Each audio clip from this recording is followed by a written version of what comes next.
doing right now, what we will be doing right now then is I'm going to ask you to write in the chat what are those experiences that you have that you miss when you are on a virtual environment as compared to live environment.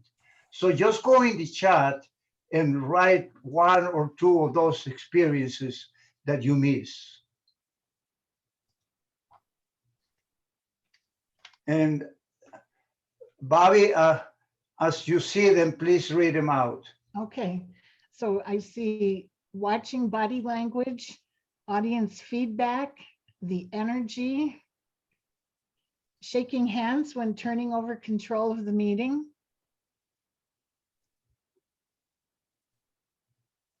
Okay, very good. Well, let's see what a lady that you know very well has to say about that.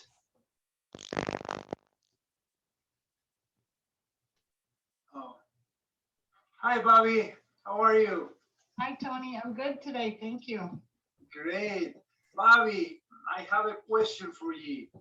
What is it that you miss the most from a live meeting when you are in a virtual meeting?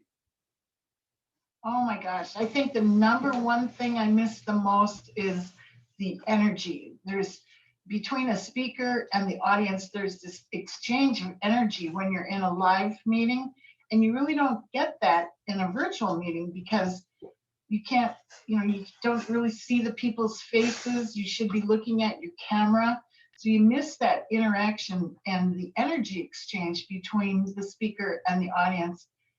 And I think, the other thing, I guess, is that there's a difference in space. Within Zoom, we have this restricted window where we need to keep our gestures, but yet in a live audience, we can move all around the stage and up and down and back and forth. So I guess it's just those two things. It's the exchange of energy and then the use of space.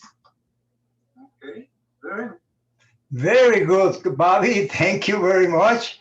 And as you say, then we have some work to do. We have to be able to overcome those challenges and make our virtual meeting very similar to a live meeting. So, what are those challenges that we have to overcome? First of all, we have distractions and we have barriers. What kind of distractions do we have?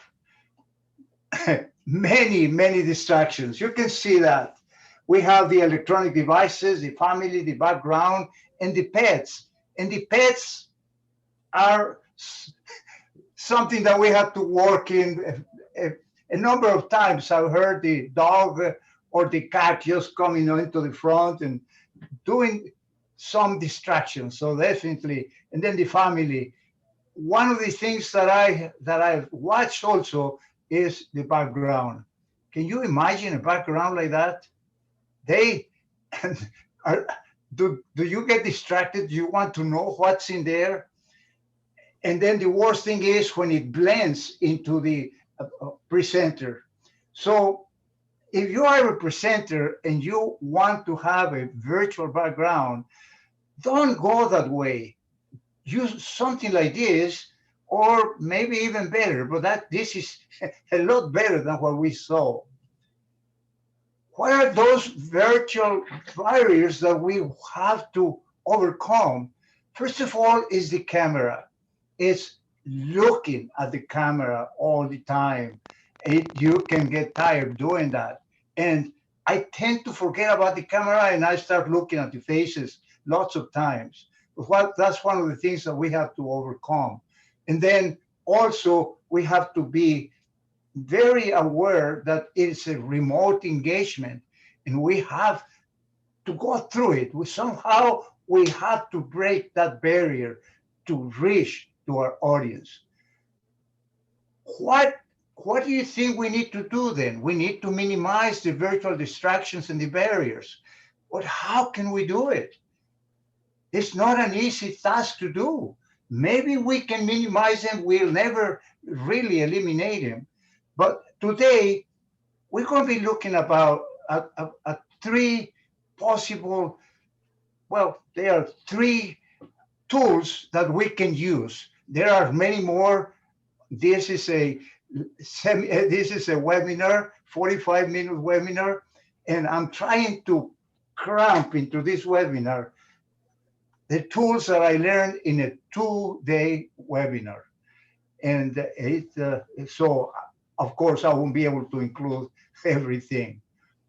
And I need your help. I will be asking some of you to help me out, and you'll see what's going to happen. We're going to have fun. That's the main thing. And right now, the these are the tools that we need to master to be able to make our meetings similar to a live meeting. The new norm, the engagement, and the virtual tools. We're going to be looking at seeing all this. And the new norm, that's the first area, the first lesson. We need to accept it. There's nothing we can do. Virtual is here to stay. So we accept it, or else we won't be able to be good presenters. If you want to join in the professional world, or you have just to give some presentations, there will be a number of virtual presentations that we will continue doing. So accept it and master it. One of the things that we can do here is to use some of the techniques that we have. This is only for virtual techniques that we're going to be studying, but there are a number of the live techniques that we have that we can use. And at the end, basically, one of the last slides that we will be looking at will be precisely that. Some of those techniques that we can tweak and adapt to the virtual environment. So let's begin first. Let's then continue with engagement. And this is where I'm going to need somebody's help. If you don't want to help me, that's okay. You don't have to. So say no, and you don't have to help me, okay? But I need you. I need your memory. I need you to do something for me. And you know exactly what's going to happen. Engagement is a priority. Why would it be a priority? What happens? Well, with engagement, we minimize distraction.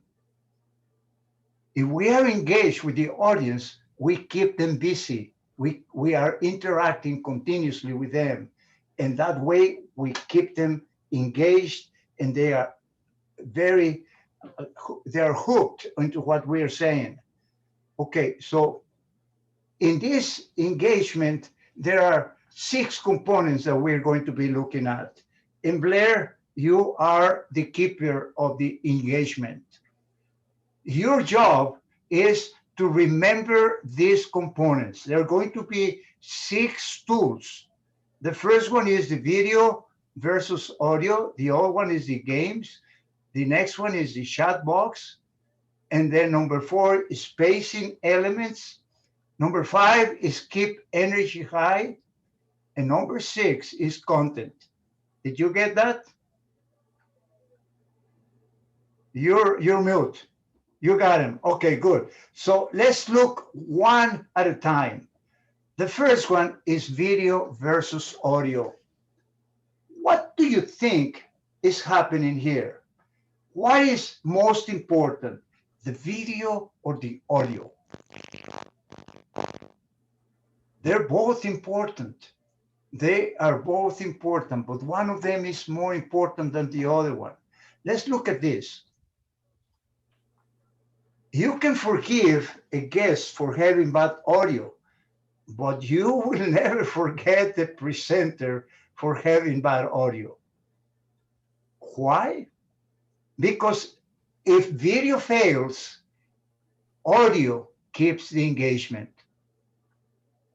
Therefore, Audio, I mean, video, audio in this case is much more important than video because we can continue with engagement, although both of them are very important. Okay, so the next, the number two component is games. Am I correct, Blair? Is games in the number two? Okay, fantastic. Okay, we are going to have a demonstration of how to use games, and Bobby is going to show us. So, Bobby, you have the floor. Okay, can you do a stop share Yes, real quick? yes, I stopped sharing. Okay. And this one, I think maybe some of you have already seen this one, but it's one of my favorites. Tony, let's see, I'm going to stop your share. And here we go. This one's Stop called, sharing. Stop sharing. Okay, yeah. can you Okay. see my screen? Yes. Okay, so this one's called the Wheel of Names, and that's exactly what the URL is. So I put in the names of those of you who are here tonight. I'm sorry, but there's no prize. We'll just see who is the winning spin. And notice you can customize this. I put in the Toastmasters logo, and you can put images in the circle as well. And here we go.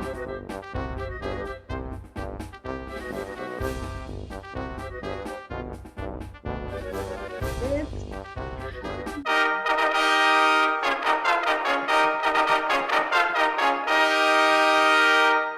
okay, Connie, you're the one who got the spin. I'm going to stop share, and Tony, you can share again.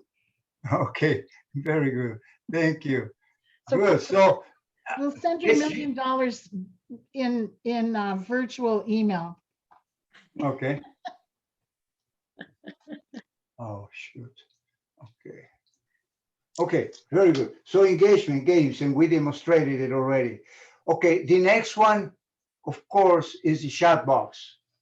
You all know the chat box. We're using it right now, but we should use it more. If we are presenting, we need to ask questions. We want to keep the audience engaged, and we continue asking. So in your chat right now, just tell me if you agree. If you agree, just put a yes.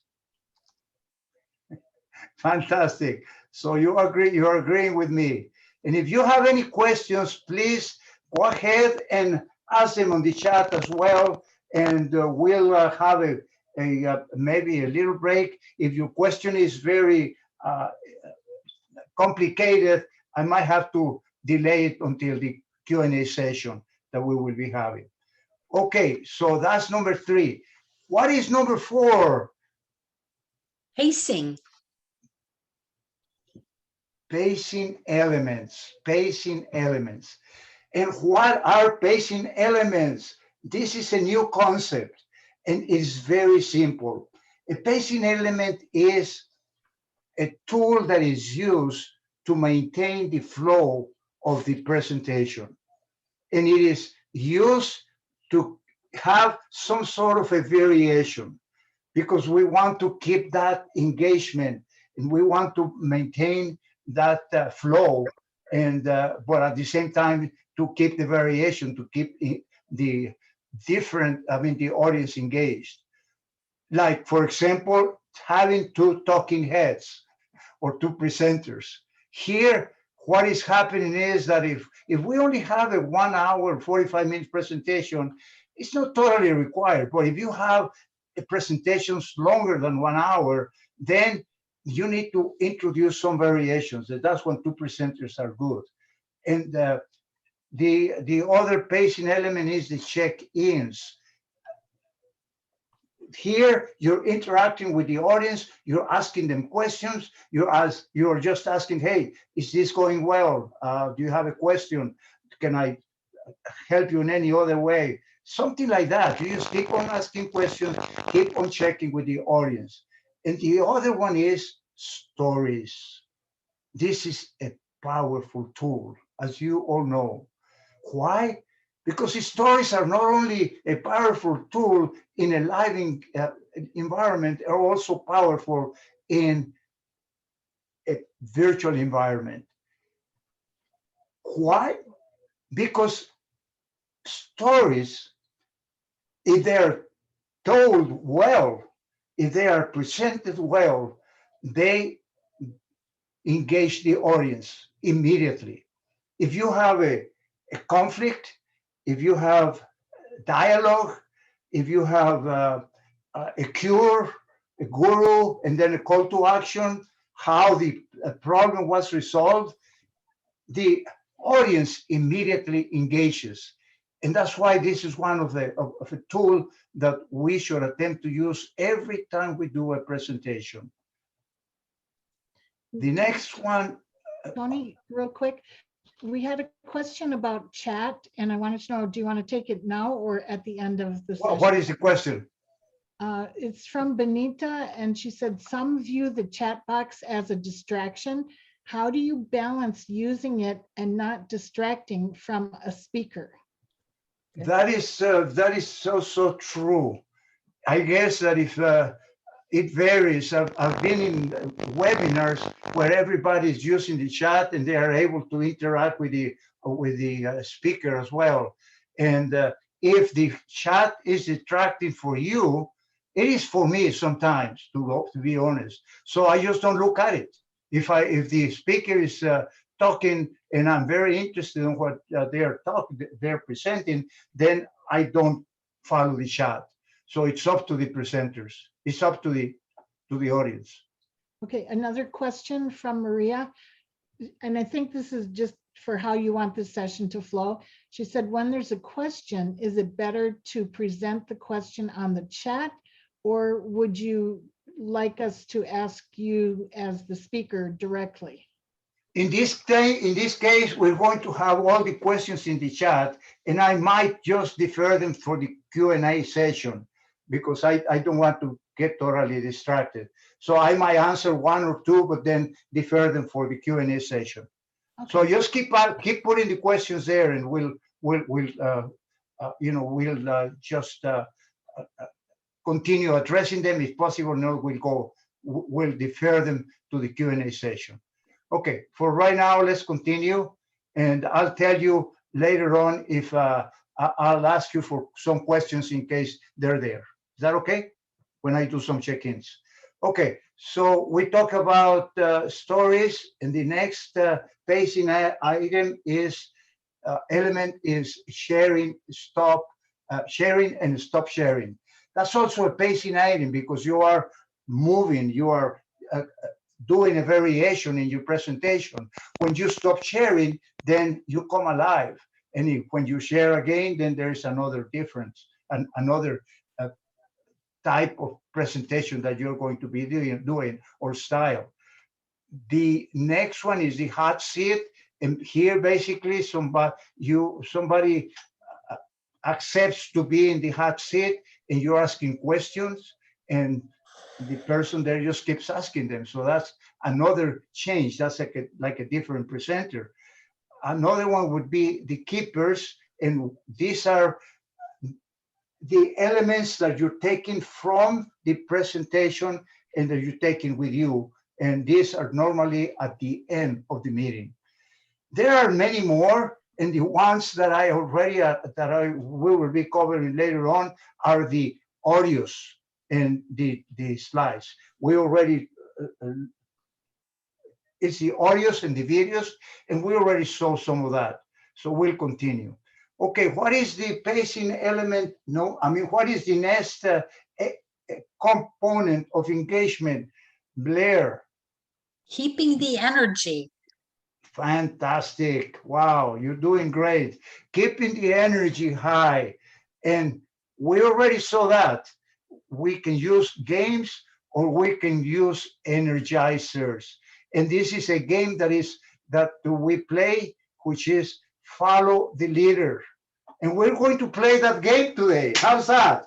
Okay, so this game is normally played after, if you're doing a long presentation and, after lunch or something, when the people are tired. But let me just demonstrate it. And I'm going to pick somebody. So let me see who I pick to be the leader. And we all are going to follow the leader. Whatever she does or he does, we're going to follow him or her. Let me see. Oh, Joselinda, my friend Joselinda is here. Joselinda, you are a dancer. You're a professional dancer. So dance in your place and we will all follow you.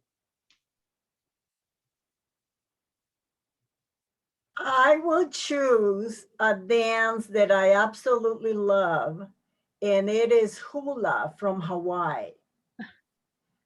When I go to luau's and even Hawaii, the dancers ask the audience to come and dance with them on the stage. And no one wants to do that. I will give you 2 minutes of some tips so you will be ready at the end of my crash course. You will be ready to volunteer and go on stage and do hula when you go to a luau. I will give you a couple of tips, and I don't think you will be able to see me. Joselinda, just do them. Okay. Don't worry about the tips. Just go ahead and do them. Okay. Okay. So when We will have to follow you. We're ready to follow you. Okay. So we're going to do the hands. And the hands cannot cross your heart. So you will do 1 and 2, 3 and 4. If you want to talk about the 3, this is the 3. If you want to talk about your heart, this is the heart. And you love somebody, this is how you express your love and hula. I believe my 2 minutes are up and you guys are ready to go to a luau and volunteer. Thank you. Thank you very much. So it's games like that that allow you to maintain the energy, to maintain the audience engaged and energized. Let us continue then.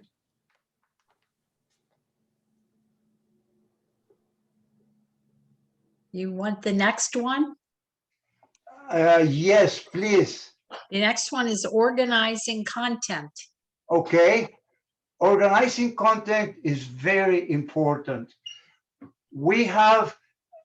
Remember, we're in a virtual environment, and when we organize the content, like on this type of flip chart or slides, we need to make sure that the content follows a type of system, and that it will have a good flow, that is succinct, and that is that it has. Why does it have to be succinct? We'll talk a little bit more about that, but the main reason is that when we have a presentation using slides, we cannot put too much information there because the audience will not read it. So we need to deal with just a few words. We should not attempt to have complete sentences because the audience won't read it. So they have to be there with a phrase or a word or something that just expresses the thought or have a keyword for that. And so those are these. Okay, no, we need. Yeah, that's number 6. Okay, so those are all the components of the engagement. And Blair, would you please repeat them all of them again, please? All the components. Number 1 is video versus audio. Do you want me to answer it too? No, just repeat them all. Just repeat them all. Just Each one of repeat them. video versus audio. Number 2, games. Number 3, the chat box. Number 4, pacing elements. Number 5, keeping the energy up. And number 6, organizing our content. Okay, fantastic. Okay, so our next element is virtual tools. And I need a keeper for that also. Let me see, Angie, would you accept your mission to be the keeper of the virtual tools? Yes, I accept. Okay, so let's go first with the first one. And the first one is what, Angie? It's platform. Platform. Okay, we're talking about platform here. We're talking about Zoom. In some cases, there might be other type of platforms like Google Teams or Microsoft and many other. In this case, we use Zoom. When you use any type of platform, the first thing you should do is to own the platform, to own it, and to play with all the buttons. Make sure that you know exactly where all the buttons are, what each button does. And after this meeting, if there are any questions, people that want to stay and play with the buttons will play with the buttons of Zoom. And you're welcome to stay for a few minutes. So we don't want to do it now because it might take too long, might be 2 more questions, so we better do it right after the meeting. Now, this is something that really helps, and this is having a Zoom buddy. I'm not talking about somebody. I'm talking about a Zoom buddy. What is this? Well, the best thing you can do to improve your knowledge about the platform and to be able to master it is to ask for help and find somebody that is your buddy. I have 2 Zoom buddies. One is Robert, and I just got another one the other day, and this is Shin Yin. And actually, we are together in one of our clubs in Value Voices, and I was seeing her do a presentation, a type of handling the Zoom in a certain way, and we can go over that at the end of the meeting too. And I asked her if she could help me, and she helped me. But not only that, she offered to be my Zoom buddy, and they say, of course, I accept. And all these images that I have are courtesy of her. So it is very, very valuable to have a Zoom buddy. Okay, so the next thing is on the platform, in this particular platform on Zoom, there are 2 types of presentations. There are 2 types of not presentation of tools.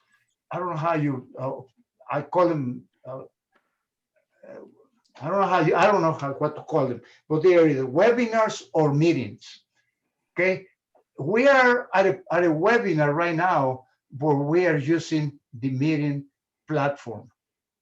Okay, and when you use a webinar platform, you have all these restrictions. Here, for example, you don't hear everybody, you don't see everybody, or you don't have breakout rooms, or you cannot share the files either. But this webinar, you only see the panelists. You don't see anybody else. There might be in the meeting. It's not made really for webinars, but a lot of people use it like this because of all the flexibility that we have. The breakout rooms. The breakout rooms is a tool that unfortunately we don't have enough time to use it, but it is very, very, very valuable tool. And I've attended webinars that are done using a meeting platform, and the break rooms are very, very valuable. So let's see, what is the next virtual tool, Angie? I believe it was hardware. Okay, very good. This is the hardware.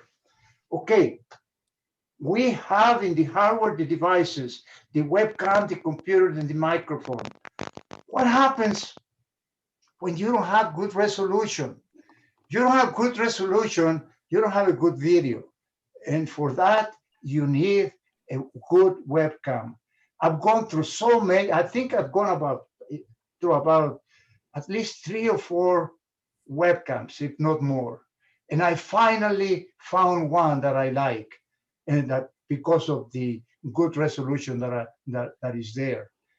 And if you're presenting, you need a computer. It's difficult to do it with your iPhone or with an iPad. You need a good computer, and you need a good microphone as well. And we can talk more about what I have in case you're interested. But the microphone is essential because, as we talked before, if the video fails, you need a good microphone. And of course, as we also need a good background, something that is not disruptive and that enhances your presentation, and a good lighting, of course. The best lighting that I found are those ring lights that are sold that are very inexpensive. What is the next virtual tool? It is presentation. Presentation. Yes, fantastic. That's the third one. Okay, I'm going to ask you a question. You're going to write the answer on the chat. How many slides do you think I've used so far?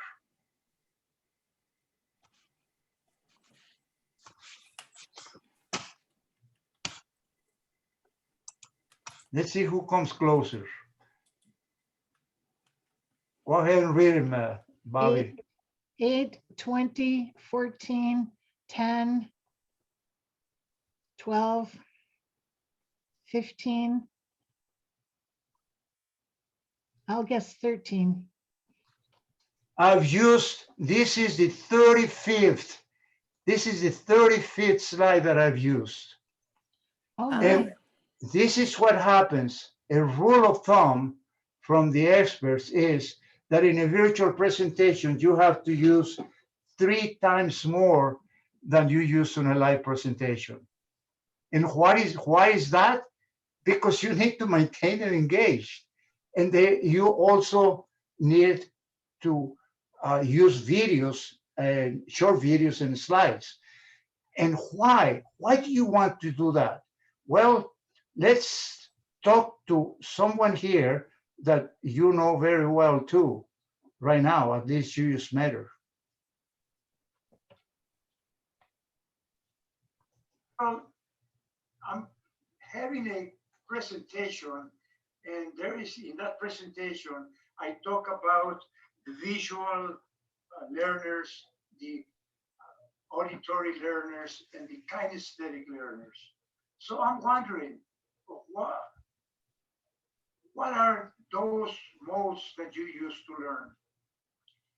Antonio, thanks for asking me that question.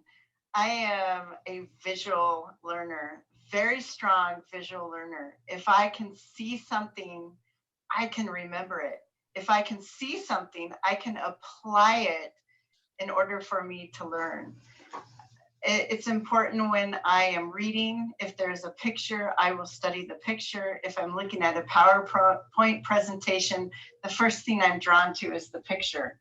Of course, I'm listening at the same time, but my second true form of learning is kinetic. I like the hands-on learning. I learn when someone I visually see how something is done, and then I'm able to do it myself. And the last form of learning for me is auditory.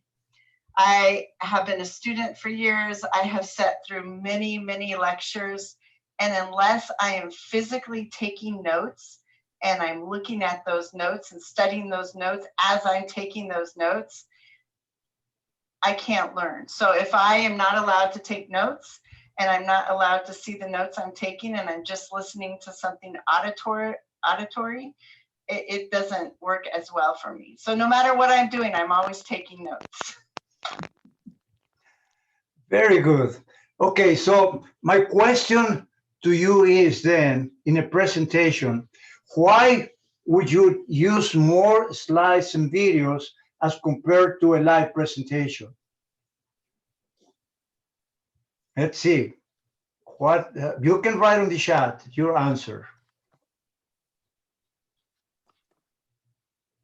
You will engage the visual learner.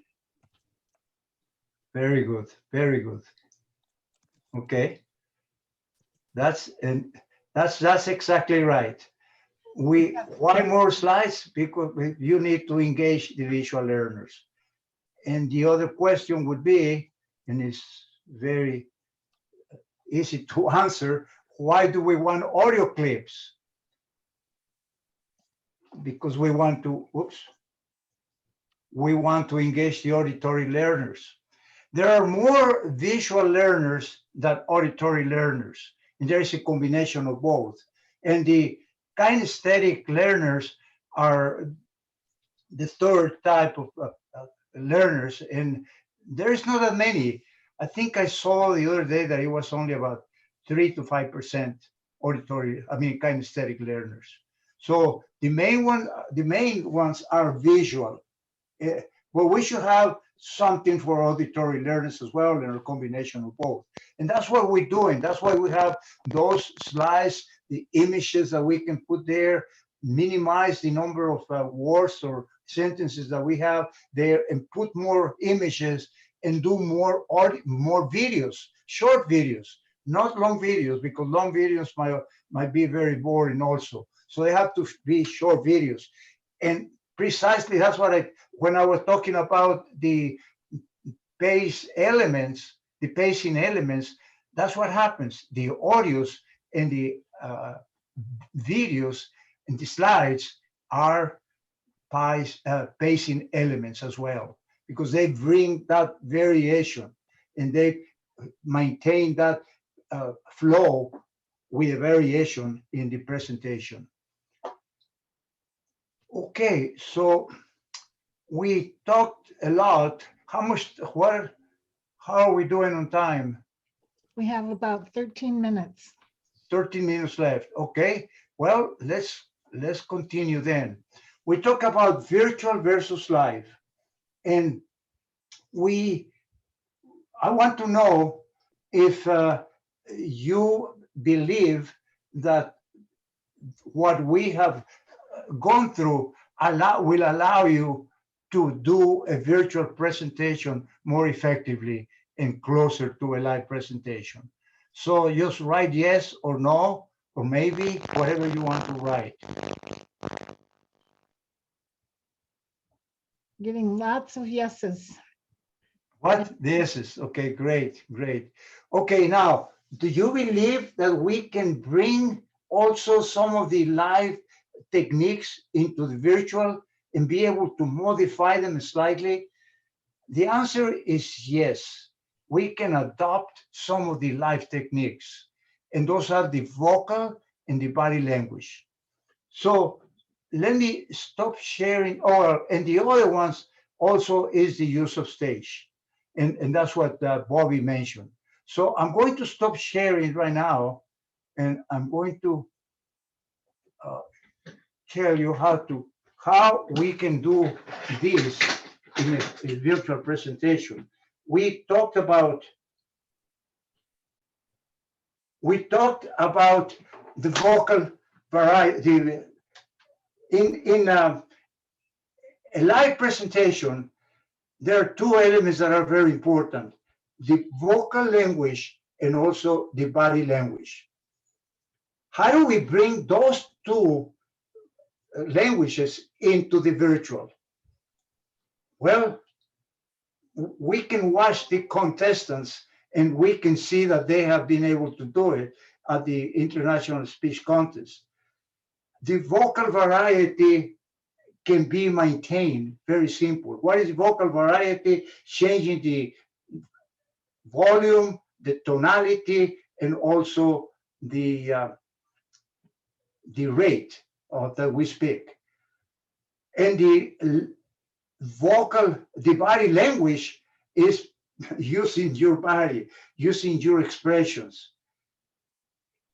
What happens is that when we are in a virtual environment, we need to look directly at the camera. We need to continue smiling. We want to make sure that all the facial expressions that we have are congruent with our words. And sometimes when we are in a virtual environment, we tend to use more the vocal language and waste the power of the body language, waste the gestures, the facial expressions, the smile, and we tend only to use the vocal variety. So we need a mixture of both because the body language is very, very powerful. The other technique that we use in the live environment is the use of the stage. And we can do that too. We can anchor a spot on stage and just go to the next one and go to the next one and just anchor them and refer to them as we go along. So those two techniques are very important and we can adopt them very easily as we move into the virtual environment. And now I'll stay here because the next order of business is your questions, and I'm open for questions. So Tony, Maria put a comment in the chat when you were talking about using 3 times more slides for a virtual presentation. She had put in there 1 to 2 slides per minute. And is that, what would you recommend? I really don't have a recommendation. I think that it's just going to depend on the presentation, on the theme that you're presenting. Sometimes you might not need slides, but if you need slides, make sure that they are very succinct and that you use images. And if you don't require slides, you can just use images, photos, and the videos. But the number I mean, whether you want to use them or not, or how many you want to use, is going to depend on the theme, on what you're using. You might just need a few, but you know, it varies. But the rule still stays. You need to use 3 times as much. You don't need to. It's just a rule of thumb that you might be more effective if you use 3 times more slides that you use on the virtual environment. Okay. And so I have a question for you. You mentioned that you've tried several different cameras, and I'd like to know which one you ended up choosing. What's the brand and the model? It's the HuddleCam. It's HuddleCam HD. HuddleCam HD. HUDDLE Cam HD. Okay. And as you can see, you can vary the focus like that, and you can also vary the position, you know, where you are. Right now, I have a virtual environment. I have a physical background, which is this, and if I'm able to adjust it exactly to fit, you know, to fit the screen. Okay. I can. You can easily find this in Amazon. And how much did that one cost about? It costs about $300. Okay. So a little bit on the pricey side. Okay, Yeah. Another question that I had is, what would you recommend if both you're the presenter and both your audio and your video fail? Well, have another computer right there, and be able to go in. You know, I have 3 computers that I use. And in addition to that, you can use your, and I've done that sometimes. I've been doing presentations and both of my computers failed and I had to go to my iPad. Okay. There was no. So just be prepared because those eventualities might happen. Yes. Okay, I don't see any other questions in the chat. Did anyone want to unmute and ask a question from Tony?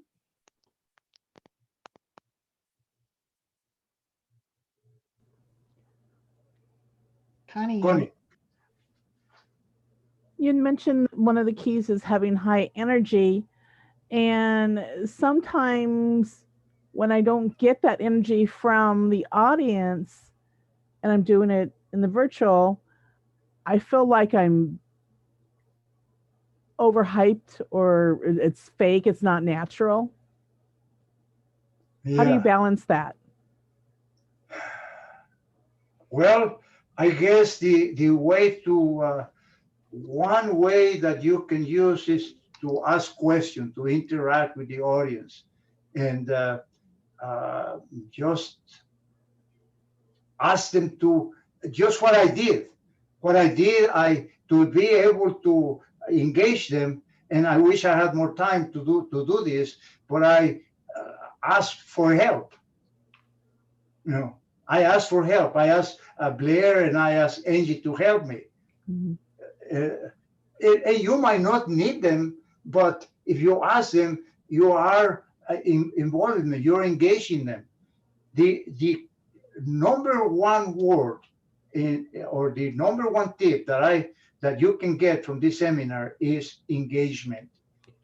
You need to engage the audience. If you engage the audience, you will get them hooked, and use all these tools. Stories are powerful. So start asking questions. Say, do you have a story or something? Or you might talk ahead of time to somebody that can come up with a beautiful story that will hook the whole audience. The other thing is also using the audios, the videos, short videos. So there are a total of the ones that I studied on that seminar, there are 20 pacing elements. And when you use, and we covered only, maybe we covered 10 because I didn't name a few, but you know, they're there anyway. So the pacing elements are basic for that, to maintain that flow and to maintain that engagement. Thank you.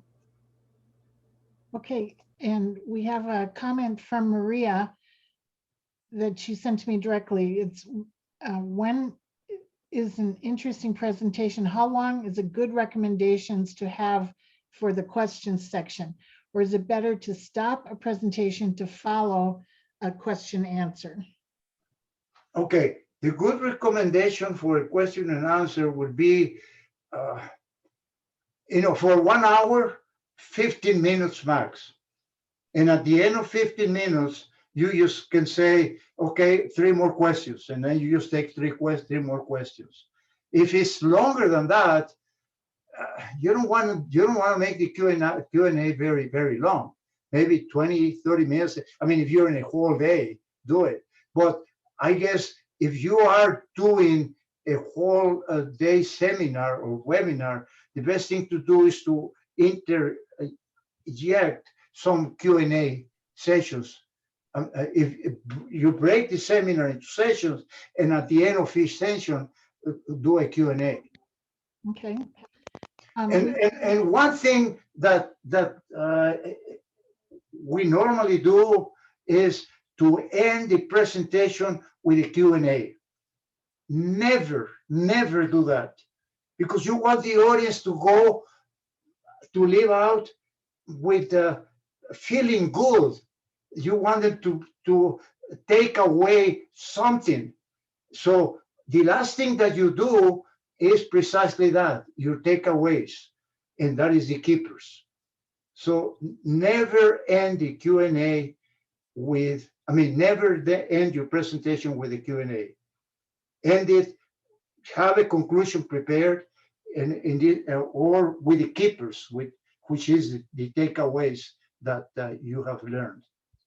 Okay, and we have about 1 minute, Tony. Okay, so I'll take one more question. Okay, no more questions. Fantastic. Okay, so the next thing we're going to do then is to, if you please go to your chat again and write at least 2 keepers. What is it that you're taking away with you from this presentation?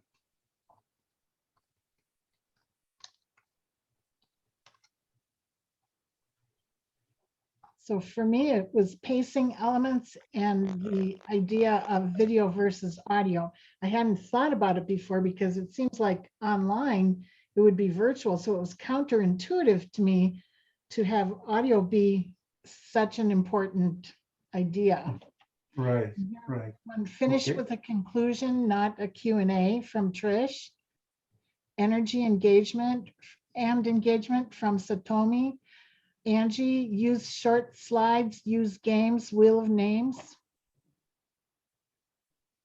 Okay. So repeat that again, Bobby. From Angie, we had her keepers are use short videos, use games, wheel of names. Okay, okay. And from Robin, use a variety of elements for pacing. And from Clara, be prepared with an additional computer just in case one gives up. And from Benita, get a Zoom buddy and look up more games to use. Okay, fantastic, fantastic. Okay, we see that Shin was here. Did she come in and left? Yeah, I think she left a little earlier. Oh, okay. Another She told me she was going to be leaving earlier. Yeah. Okay. Okay. Another one we have is from Maria, always keeping high energy from beginning to end. From Warren, we have video versus audio and add short videos to enhance connection to audience. Okay. Very good. Fantastic. Okay. Let's go ahead and finish then. Let me share my screen again. And oops, sorry. From Kathy Smith, we have tools to keep audience engaged. Seems like everyone got something from you tonight, Tony. In That's fact, fantastic. yeah, Anything else? that's all I see right now. Okay, very good. So we have the keepers, and then you're taking with you 3 great elements. The new norm, accept it. There is nothing we can do. It's already here to stay. And then we have 6 components of engagement that you're taking with you. Blair, one more time, name them. You're mute. The 6 components of engagement begin with video versus audio. Watch that video. Number 2, have games available like Wheel of Names. Number 3, have a chat box available. Number 4, pace your elements. Number 5, keep that energy high. And number 6, organizing your content, and you'll be ready to go. Okay, number 4 is pacing elements. Okay, Pacing fantastic. elements. So my question to you is then, do you have the tools now to be able to make a virtual meeting like or close to a live meeting? And just write yes or no or maybe in the chat.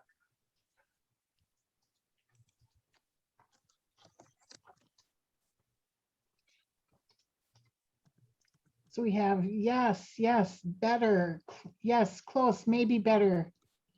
Okay, fantastic. Thank you very much. I really appreciate attending this session. And this is not all. This is just the tip of the iceberg. As I told you, I attended it today, and I'm just giving you some of the most important things. Thank you. I really appreciate it. And whoever wants to stay, please do. We're going to be playing. Okay, and Tony, thank you so much for your presentation. We'll stop the recording now. Okay.